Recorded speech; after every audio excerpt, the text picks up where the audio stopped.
So what should we be doing? We should be seeking the Lord.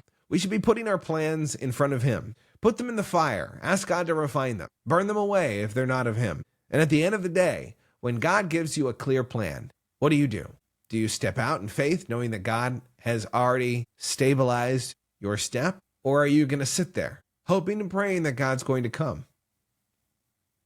I'm reminded of this story I've heard a number of pastors talk about over the years.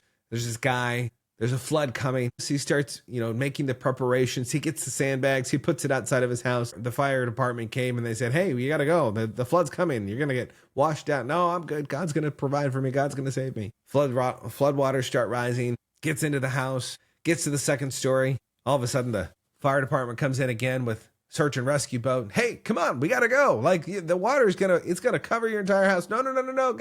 God's got a plan for me. God's going to come and save me. So they go off. Eventually, the water continues to rise up to the point where it's at the peak of the roof. And he climbed through the attic up to the top of the roof, stand on the roof. Helicopter comes, fire department. Hey, come on, we got to go. Like, you're going to die if you stay here. No. God's got a plan. God's got a plan for me. He's going to save me. Well, eventually the water rises. The guy dies and he finds himself in heaven. He's so angry. He walks up to God. I can't believe you, God. I trusted you. I thought you were going to save me. He said, well, what do you want me to do? I sent the fire department. I sent a boat. I sent a helicopter. And you didn't get on any of them. Isn't that the way that we live our lives? That we go, oh, God's going to provide for me. And yet he provides a way.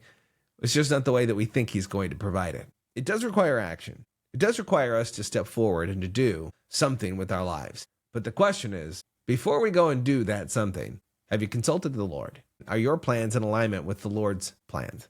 As we finish up the year, can I encourage you to take some time and to prayerfully go before the Lord and say, God, is this what you have for me? Burn away any desire that isn't of mine and instill a desire that is for what you want in my life.